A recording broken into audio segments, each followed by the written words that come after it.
I will record. Am I recording? Yeah, I'm recording. Okay. You know how you used to watch those DIY videos on YouTube, or you still do, I don't know. But you know how you might have? That's what this is gonna be like, just less official. I'm gonna show you how to make a glass painting. Essentially, it's a painting that's on glass. And I know that that's a lot to unpack, but we're going to try. This is my painting. I got the idea from TikTok a while back. It was a big trend, but that's how I got the idea to do it. It's a character named Kusuo Saiki from an anime on Netflix called The Disastrous Life of Saiki K. It's funny. I recommend it. You should watch it. But the back looks a little weird. You're going to figure out why it looks like that, but no one's going to even see the back, so it doesn't matter, okay? Before you get into any painting ever, you need to choose a subject. What are you going to paint? This is my favorite part because I love to just search all my options, and there's a lot, but I'm indecisive, so it's hard. But it's fun nonetheless. I recommend using Pinterest. I highly, highly, highly recommend using Pinterest because there's pictures for everything. Pinterest, as defined by Pinterest.com, is a visual discovery engine, and there's a lot you can discover. So it's a great place to go to spark up some inspiration. Once you've decided what you're going to paint, you're going to need materials.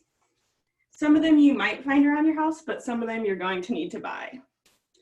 You're going to need a glass pane. I just got this from like a picture frame, but I'm sure you could go get like glass cut, which seems more difficult than just getting it from a picture frame.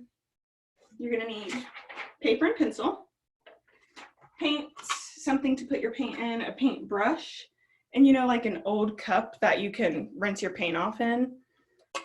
I actually heard of an idea after I had already painted mine, unfortunately, to use paint markers instead of paint, and that seems like a much better alternative. So if you want to try that, I encourage you. You're also going to need a glass marker. I have a glass Sharpie. It doesn't matter if it's Sharpie, it only matters that it's oil-based, which it will say, like right there. I think the fact that it's oil-based helps it adhere to the glass better. So you're gonna want an oil-based marker. Once you have that, you can begin the art part of it. You can take your paper and pencil, and you have a few options here. You can either draw your image freehand, you can trace it, or you can print it out. The only thing that matters by the end of this step is you have a physical copy of the picture in your hand. The next step, you're going to want to take your picture image side facing up and put it underneath the glass. Before you proceed, you're going to want to like dust off any dust that might be on there. And then you're going to take your glass marker, your oil-based glass marker, and trace your picture. And when I say trace, you're not just going to trace the outline. You're going to really need to trace everything you want the glass to be filled with. So eyebrows, you're going to need to trace the mouth, the glasses, the insides of the ears, everything that you want outlined. So anything you want outlined in black predominantly, remember to trace it. Something I made a mistake of, which hopefully you won't make the same mistake because I'm telling you, when you trace it, your image is going to be reversed when you flip it. So trace it the right way so you don't end up like me. Since it's just a face, you can't really tell, but I'm sure you can tell better with other things. So yeah, once you have your outline, that's when the hard part starts. I think that's when it gets hard. Oh, and you can discard of your original image. I recommend keeping it just in case your painting turns out bad. It happens, unfortunately, but this is when the hard part starts. You have your outline all done. When I say layers, you need to keep in mind the way you layer your paint. Notice how the mouth is on top of the skin, the eyebrows are on top of the skin, so you need to paint the mouth and eyebrows first, which seems confusing, but whatever meets your eye first, that's what goes on the glass first. The glasses are on top of his eyeballs, so you paint the glasses translucent enough so you can still see the eyes when you layer them on top. So that's the hardest part in my opinion, but there is a pro of that. All the little outlines that are on the inside of the picture, you can just go ahead and paint right over them. You won't even be able to tell, but you want to avoid painting over the outer outline for obvious reasons. And if you see these like little things that are on the corner, I had him sticking up on the wall, but I had to take him down to show you. So yeah, once you've figured out your layers, you just keep adding layers, but you want to let each layer dry before. And the thinner coat you do, the easier the next coat's going to be, because it's going to be flat and smooth, which you're going to be helping yourself. You're going to do yourself a favor if your coats are thin. So you just keep layering until your opacity is the way you like it. And you just finish by doing an outline of the outer if any of the outlines were compromised during the painting process. Some people like to add a polyacrylic coat, but I didn't. I don't think it really makes that big of a difference because it's going to be hanging, so I don't think it's going to go through a lot of wear and tear. But if you choose to do that, that's totally up to you. And after all those steps, you should have a beautiful glass painting. And I hope it wasn't hard to understand. And I also hope that if you use any of these tips, it saves you a little trouble. Thank you. Okay. Good job. Thanks. Nice job. Thank you. I can never do that. I cannot draw or paint no matter what. That's what I thought too, but it's not as hard as you think. Okay, so I think I'm next, so I'll just go. Okay, okay, so about a month ago, I was really craving something sweet, but not just anything sweet. I was craving McDonald's apple pie. So me and my friend, we got in our car and we drove to McDonald's. We went through the drive-thru. We got 2 apple pies in a bag. And then as I was leaving the drive-thru, I was like, I wonder how these are made. Like, do they come in frozen? Are they handmade? And given it's McDonald's, I kind of thought I knew the answer, given that everything's frozen. But I parked my car, grabbed my phone, and searched up how are McDonald's apple pies made. And the results were not what I was looking for. There were endless articles about the history of a McDonald's apple pie. So then I started clicking on them, and I was like, oh my goodness, this is so weird that there's so much history behind this McDonald's item. So today I will be telling you about the history of a McDonald's apple pie. So I will first discuss how the apple pie was created and why. Next, I will discuss their frying scandal and what happened in the 90s and what came of it. And lastly, I will explain where the apple pie is today and where it is going. So as we are all college students, I know we all love a good deal. I chase good deals daily, and instead of paying $5 for boba or a milkshake from Twisty Treat, I normally try and save a couple bucks and go to a cheaper option. And McDonald's is obviously a cheaper option. So yeah. So first, how was the apple pie created? So in the early 1960s, McDonald's founder Ray Kroc was in a pickle.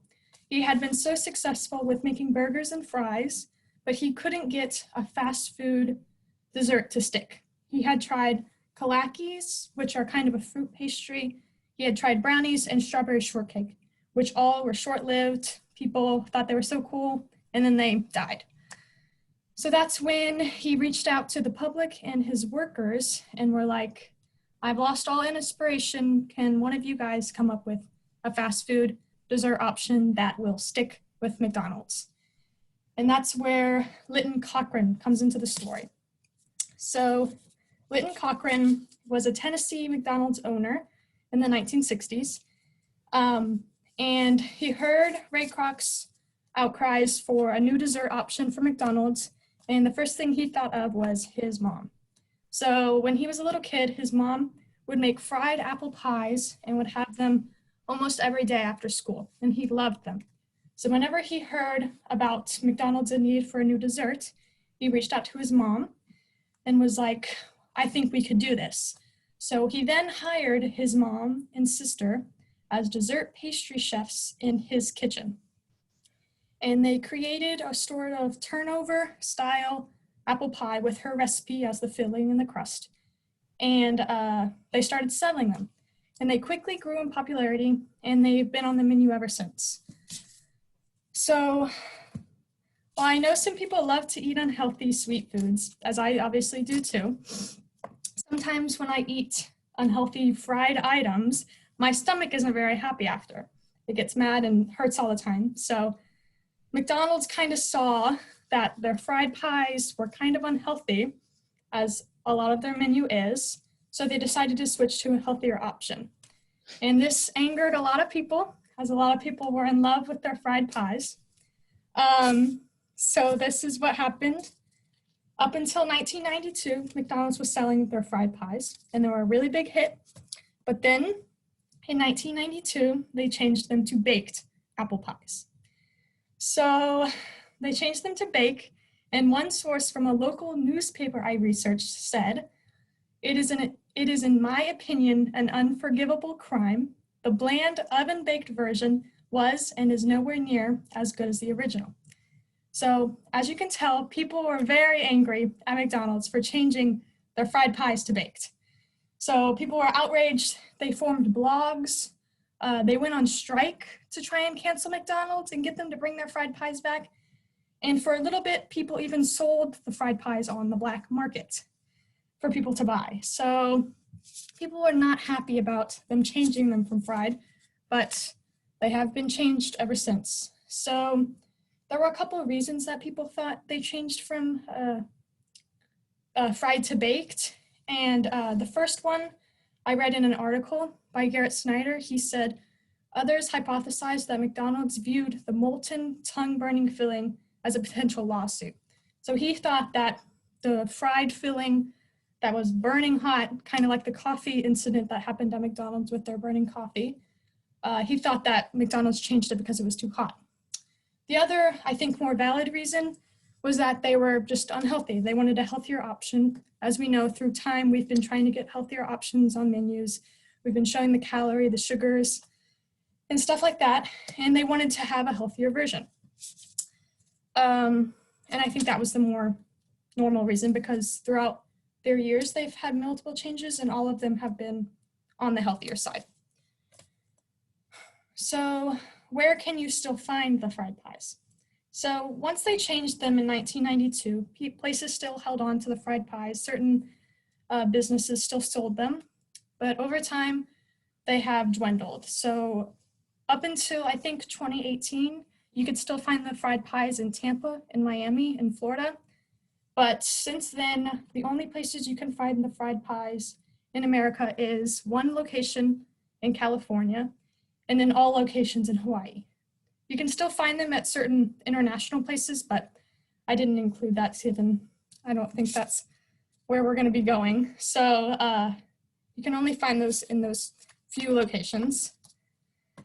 So given they changed the pie before I ever was born, I never got to try the fried pie, as I'm assuming you guys didn't either. But I still think the baked version is good and awesome, and it's still very sweet. So a lot of people are mad about that, but I don't really see the need to be mad. So now I'm going to tell you guys what we have today, what the fried pie is like today. So the next change that McDonald's made, given they got a lot of backlash from the one in 1992, the next time they changed anything was in 2011. And they just added new flavors. So they added peach, strawberry, pumpkin, and sweet potato flavors. And no one was mad about this. They were mostly just seasonal flavors they have every now and then. And since then, they've had 40 seasonal flavors of various flavors. They have international ones too, like taro and stuff like that at the international McDonald's. But no one was mad about this because they kept the apple pie year long. So yeah, no one was mad about it like the changes they made before.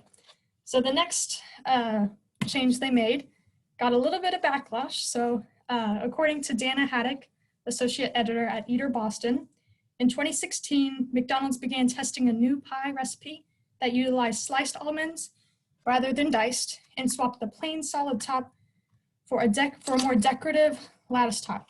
So as you guys can see, I went to McDonald's this morning and bought an apple pie to show you guys what it looks like nowadays. So this is the lattice top, the little crossover decorative top. They used to have just a full, like full crust top. So I think they look better with the lattice top, like more decorative. They look nicer. And you can see the apple filling and stuff in there, maybe a little bit. They still have a lot of crust on there, but they no longer have the brown sugar on top either. And yeah, so they just have made less crust, basically. And people were mad because it didn't look the same at all, but I think anyone will be mad about anything. So yeah. So the last change up until this date was made in 2018 to the apple pie. They made a new recipe that contains less sugar and fewer ingredients overall, including real butter and more cinnamon for more flavor. And they took off the brown sugar glaze on top for less sugar. And this is the one that I have always had. I didn't grow up eating apple pies all the time, but once I got a car and wanted cheaper options, I was like, oh, McDonald's has an apple pie. Let me go try that because I like apple pies. And this is the one I've always had, always remember. So I think it's still good. So throughout the speech, I've told you guys about how the apple pie was made, why it was made, the scandal and the changes they've made to the pie, and what we have today. So I hope you all have learned a lot about the McDonald's apple pie. And if you ever eat one in the future, you think about all it has gone through to be bought by you. Thank you. I liked that a lot. Good job. I feel like I actually learned about the apple pie today. It's kind of interesting. Yeah, right? Just a quick question. Is my camera upside down or is it like, That's fine. It's good. all right. Do you guys mind if I go next? Go ahead. Right.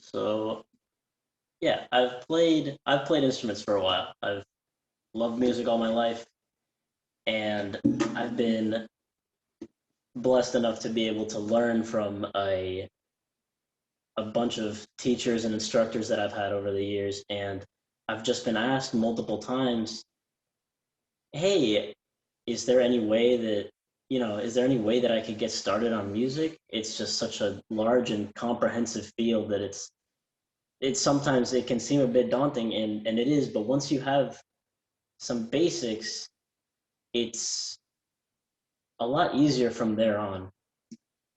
And just making the speech to talk about essentially some basics you could use to learn not only guitar, but maybe a bit of every other instrument with a few mindsets and concepts.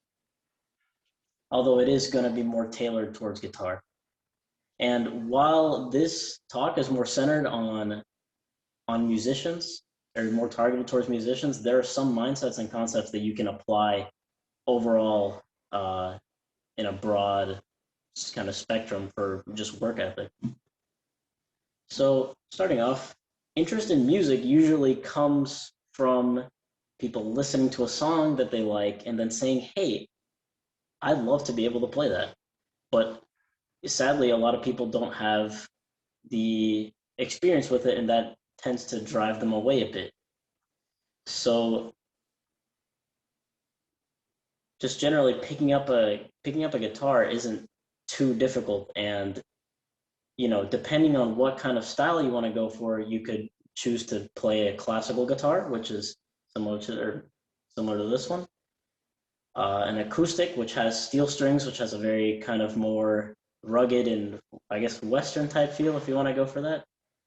Or you could get an electric guitar, which is obviously more tailored towards heavy altering of the sound due to, you having to plug it into an amp, right?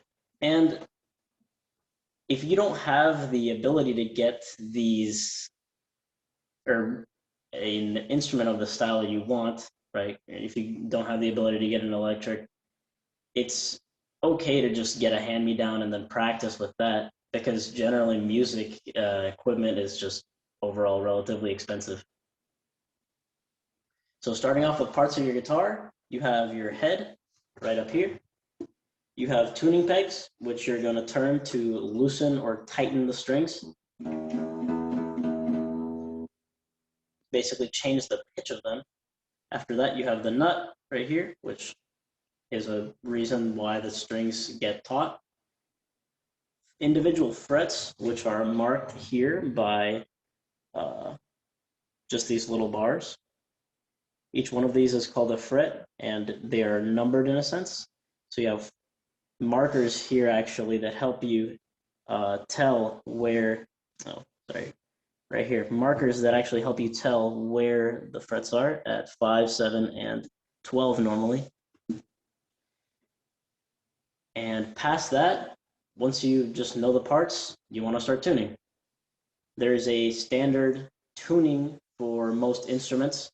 For guitar, it's going to be the pitches E, it's a low E, A, D, G, B, and then E. And once you have that tuned by either using your ear, which would be quite impressive, or more commonly a tuning app or an actual physical tuner that you can go out and buy, then you're actually ready to start playing. Because music, the way that it works is basically satisfaction derived from the idea of completion, right? Essentially, you're kind of making a home and then going out on an adventure and then coming back to that home, right? It's entirely based on patterns. And a few basic ideas to help make sense of these patterns are the idea of what a beat is, which is the steady pulse of music. If you tap at a certain beat or a certain beat per minute, you're going to be able to find that steady pulse in whatever your song you're listening to. Tempo is the speed that those pulses would go at, and then rhythm is just the pattern of those, or rhythm is a pattern that can happen on top of those pulses. And I know that it's a lot of information, but just bear with me. Going forward, there are a few more ways to actually read music. One of them being sheet music, which has a complex system of basically labeling pitches and rhythms, among other features in a piece, which I actually have an example of right here. I know it's a bit tiny because there's a lot of notation here, but those are individual notes labeling pitches and rhythms. And it does take a bit to learn, and that's why for beginners, I would suggest practicing these tabs, which specifically focus on telling you what fingers you should put on what frets to create chords, which are collections of notes. And while it's useful as a beginner, once you start learning these fundamental chords and shapes that you're going to be playing over and over again, you slowly would want to transition over to sheet music, because at some point these tabs can become a bit cumbersome, and it just makes it a lot easier to be able to understand. So once you see a certain type of chord, your brain says, oh, okay, I have to move my finger here. Now that I went over the basics, or some basics of music and some basics of the guitar, how you actually start playing your guitar, well, you have a few options here, as in mostly two, but you can use them pretty well. You can either pluck individual notes, or you can play multiple notes at the same time by strumming.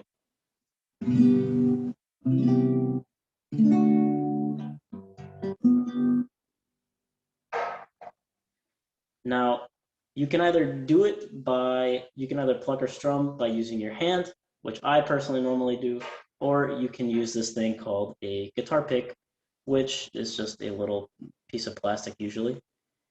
And you can get them for pretty cheap, but it's really all up to preference and style. Now, for a mindset or for how to practice, right? When you start off, you want to be able to try to build some dexterity in your fingers, because obviously you're not gonna, it's gonna be a little difficult to be able to move comfortably around on something that you're not familiar with.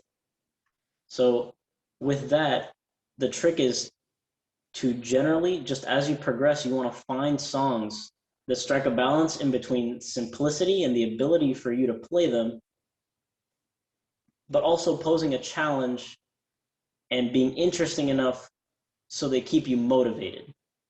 Because I've seen time and time again that people initially get interested in playing an instrument and then they just give up on it because they just lose interest in it, which is, it's just really unfortunate. And obviously, initially, it's gonna be, your options are gonna be fairly limited, because you're gonna be, maybe playing nursery rhymes or hot cross buns, but there's nothing wrong with that. That's just how you start off. And as time progresses, you'll slowly see yourself improving and playing pieces that are more complex and requiring much more skill. As a recommendation from me, I would personally say that a good pool of simple songs to find are just modern day pop songs. Pop songs from the 2000s, 2010s. Those songs use very simple progressions or very simple chords that you can use as a foundation for being able to play a bunch of other songs. Because once you learn these basic building block chords, you're going to be using them all the time. It's not just going to be something you leave there and forget. It's basically the same as learning how to add and subtract. You're doing that in your everyday life.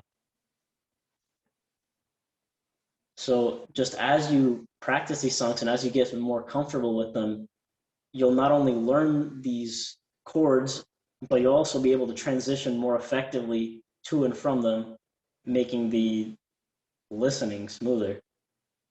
So just to summarize, essentially, playing music is a very difficult task. It's not easy, but it is doable. There's just a lot to it.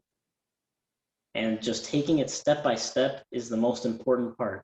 Learning those building blocks and making sure you have a solid foundation to then be able to progress and move on to more complex things is essentially just what you want to try to do the whole time. So yeah, thank you. Good job, Jose. Yeah. You guys. I goofed up. You sounded good Okay, on the guitar. thank you. Do you want to go, Garrett, or do you want me to do? Can I go? Can you guys hear me? No? Can you guys hear me? Can you guys hear him? Oh. We can't hear you. Yeah, I think your mic's off or something. Can you Yeah. hear me now? Hello? Hello? Yes. Yeah, Yeah, it's good now? it's quiet, but we can hear you. What about this? It's a little better. Still pretty quiet.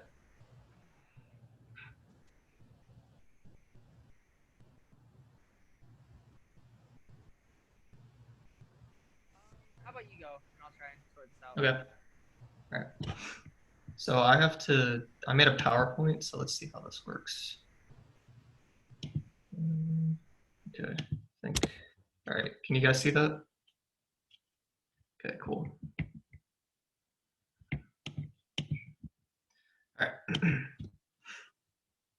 So today I'm going to be telling you guys about the Chernobyl disaster and how it could have been avoided. Nuclear power has been improving in both efficiency and safety since the 1970s, producing little to no byproducts and large amounts of energy that has become one of the most promising sources of power. However, even with safety advancements, accidents do still happen. The worst nuclear disaster in history occurred at the Chernobyl power plant in 1986, but it could have been avoided. The Chernobyl accident could have been avoided had it not been for improper management by plant employees and the poor design of the RBMK reactor. As citizens, we all use some sort of appliance that is powered, mostly by electricity. Nuclear power provides us with large amounts of energy, and we actually use nuclear power in our days, in our lives every day. To ensure the safety of us and the environment, we must look to the past to see what went wrong and what we can learn from it. So nuclear reactors are basically large steam engines that use nuclear rods as fuel. Inside those rods are ceramic pellets, which propel the reaction forward. According to the United States Energy Information Administration, heat is produced in a nuclear reactor from nuclear fission. This heat boils water, which makes steam, and that turns a turbine that generates electricity. The largest risk in nuclear power is allowing the rods to become hot and overheat, which causes a meltdown. This is partially what happened at the Chernobyl power plant, however, only after an initial explosion. On April 26, 1986, an order was given to perform a routine safety test of the number 4 RBMK reactor at the Chernobyl plant. This test was to see what reactor conditions were like after a loss in electrical power. According to the World Nuclear Association, operators disabled automatic shutdown procedures prior to the test. The RBMK design caused a large power surge to occur as the control rods were placed into the water inside the reactor. Steam was rapidly produced, which generated a large increase in pressure. This pressure jammed the 1,000-ton cover plate on the reactor off of its hinges, which pushed the control rods into the water. A large steam explosion followed shortly afterwards, which pushed some radioactive material into the atmosphere. A second explosion, which was much bigger, threw out spent fuel rods and hot graphite into the surrounding area. Most radioactive material came from this second explosion, with the rods and the graphite starting fires shortly afterwards. A disaster of this type would dramatically affect us as it did the citizens of Pripyat, the town closest to the reactor. There were 2 key factors that could have prevented this disaster, and the first one was being mismanagement by plant employees. The Chernobyl operators committed some remarkable errors, such as they withdrew most control and safety rods from the core and switched off some important safety systems, according to the World Nuclear Association. While trained for this particular type of reactor, the operators did not consider the significance of safety in certain aspects. In other words, they neglected to adhere to certain safety protocols to various parts of the reactor. Operator negligence was a factor in this disaster, but recent investigations have concluded that operators were simply overwhelmed by the peculiar design of the RBMK. Less blame has been put onto operators recently, with more towards the reactor design, as its physical characteristics made possible its unstable behavior, according to an IAEA 1992 INSAC 7 report. The mismanagement of plant employees was a factor in the disaster. The operators were in full control of the reactor, and they could have prevented the explosions. However, the design flaws of the reactor led to that mismanagement, and today, the number 4 RBMK is the main source of blame. The Soviet RBMK was the main reactor for all plants in the USSR. It was designed from 1964 to 1966 and consisted of several aspects that contributed to the disaster. Most notable was the void coefficient, which was the dominant component to the overall efficiency of reactivity inside the reactor, according to the World Nuclear Association.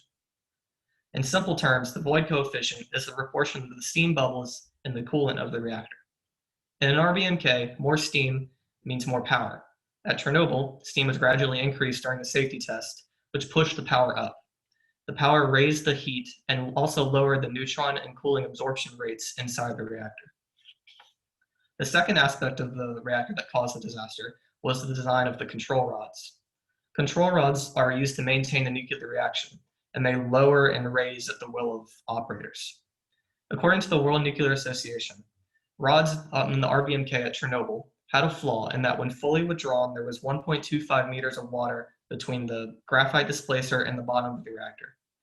The displacer that connected to the bottom of the rod prevented cooling water from entering a vacant space of a withdrawn rod. In a reactor scram or emergency shutdown, rods are dropped into the water to prevent a meltdown, which cools the rods. In an RBMK, a scram meant that extra 1.25 meters of water actually added reactivity to an already overloaded reaction, which created a large surge in power that led to that explosion.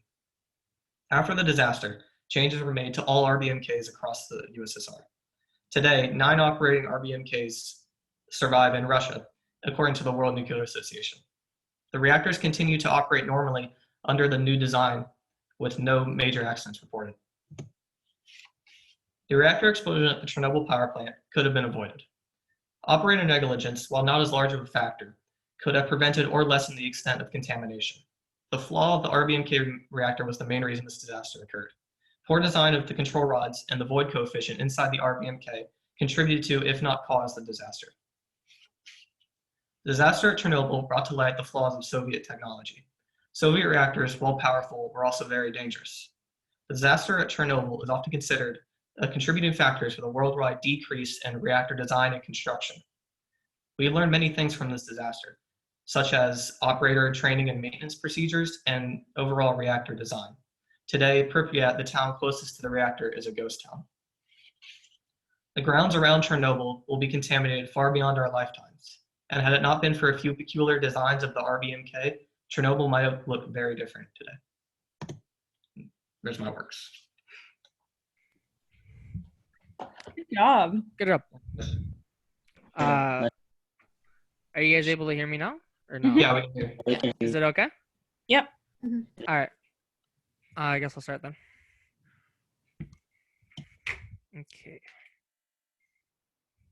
So, hey guys, as we all know, gaming has become a very popular pastime for many people, especially in the younger age groups, to enjoy in recent years.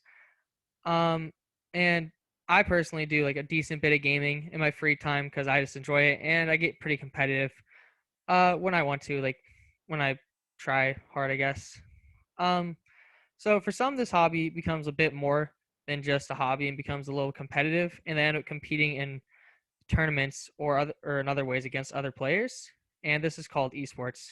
And today we're going to be looking at the development of esports and its massive rise to popularity in recent years. So since we all grew up in a very technologically focused time, I'm sure we all have at least like some minor experience in gaming or can like relate to how like it can be a fun pastime for others. And if you've played video games in the past, I'm sure you can understand how it can get like pretty competitive fairly quickly. So it should be pretty easy to understand how competitive video games can turn into like a widespread thing that would be like just like on a big world stage like this. So this is going to be broken down in like 3 parts mainly. We're going to do the beginning of esports. It's the like early-ish development and its rise to prominence, and then modern day esports and its current impact on society. So the first official esport event happened on October 19th, 1972 at Stanford University. And this event focused on one of the early games called Space War. And players would compete with each other, and with the winner would get a 1-year subscription to the Rolling Stone magazine. So at this stage, we're not really seeing any cash prizes or big prizes yet, just like small magazine subscriptions and stuff like that. And then a little later on in 1980, Atari, which is one of like the big video game developers of early video game history, held the Space Invaders Championship. And this attracted more than 10,000 players and helped to bring video games more into the public eye. And it kind of transformed gaming from more of a niche hobby into like a widespread thing that was more accepted. And then another important event that happened in 1990 was when Walter Day created Twin Galaxies. And Twin Galaxies was a company that recorded video game records. So like if I had a game that I wanted to beat in like a certain amount of time, like there would be like a record held for the fastest time completed that game. That's called a speed run, but that's also another way of competing in esports. So this company gave esports a more reputable name, and actually was honored in the Guinness Book of World Records. So we could see that it started to get esports more of a reputable name and open the door for worldwide competitions among various games. So as the early stages of competitive gaming ended, we were ushered into a new era for esports and gaming as a whole. So in 1985, the NES, or the Nintendo Entertainment System, was released in North America, and this was followed by the Super NES being released in 1991. These video game consoles released. Well, when these game consoles released, it marked the beginning of an extremely fast-paced era of development for video games, and this would yield amazing results in a short period of time. So the hardware for consoles was just increasing at a very fast rate, and this allowed video games to get much more complex. And also, these games got cheaper, and the consoles got cheaper, so it'd be more widespread, and everyone could have access to it. After this, Nintendo began to host world championships for their games. So the first Nintendo World Championship took place in 1990, and the second took place in 1994. These events sparked more interest in competitive gaming and inspired more events to be held and more players to participate. And this was followed by esports leagues being founded in the later 1990s. Some of these included Cyber Athlete, Professional League, so that was also known as CPL. And then there's Professional Gamers League, and then there's QuakeCon. And the most prominent games to compete in at the time were Quake, Counter-Strike, and Warcraft. One of the best examples of early esports competition is the Red Annihilation, and this event focused on the game Quake. This was an online competition in which over 2,000 players faced off in 1v1s, and this eventually led to 16 finalists meeting in Atlanta, Georgia, to compete in the Electronic Entertainment Expo at the World Congress Center. There was an in-person attendance and an online audience, and it received national coverage from newspapers and TV networks. And the prize for this was winning a Ferrari 328 GTS. So we can see the prize pools are starting to get a little bit bigger there. Not exactly cash prizes, but still pretty nice prize. And as the 2000s came around, PCs, desktops in general, became more popular and less expensive, and they became more powerful. So more people were exposed to gaming, and more people became interested in esports. So one of the biggest events of the 2000s was the Worldwide Web Games Championship, and this had 71 players compete for a $1 million prize. And then this started the beginning of just like higher prize pools for esports and specifically cash prizes. And Nintendo also held the Wii Games Summer 2010, and this lasted over a month and involved over 400,000 people competing in Super Smash Brothers. And okay, so I'm sure everyone here knows what Twitch is, but just in case you don't, it's like an online streaming service in which gamers can stream their gameplay as well as companies can stream stuff like that too. So this was founded in 2011, and it gave esports a platform that never really had before because anyone could watch it super easily. So games like League of Legends and Dota 2 brought in millions of viewers for their competitions because anyone could access those streams. So if we look at League of Legends, it's the first truly massive esports game, and the first League of Legends World Championship was held in 2011 in Sweden, and the prize pool was only $100,000 in total, and first place took home $50,000 of that. And then in 2013, another League of Legends World Championship was held, and that was in Los Angeles at the Staples Center, and that had an audience of 20,000. And if we look at 2014, the next World Championship was held in South Korea, and that doubled the audience up to 40,000. And they had the Imagine Dragons playing actually live. So that's pretty cool. And then in 2016, the World Championship drew in 43 million viewers and had 15 million viewers concurrently. And then in 2017, it drew in 60 million viewers, which is more than championships events for like actual sports like MLB and NBA. And if we look at if we can see how prize pools have become truly massive by looking at Dota 2, which is a game similar to League of Legends but not exactly the same. And in 2016, that had a prize pool of 9,139,000, and 2017 that raised up to 11 million. And if we take a look at this, we can see this graph. It's like esports revenue and the audience growth. So if we look at 2015, we can see that the revenue was only 325 million with only 235 million audience members. But if we look at 2020, we see 1.5 billion in revenue and almost 600 million audience members. So in conclusion, we can see from starting all the way back in 1972 from small events that esports has truly risen to like really great heights from where it began, and with no foreseeable slowing growth and only an expected continued massive rise. We can only really guess where this will go, and we can just see it drawing in more and more people as time goes on.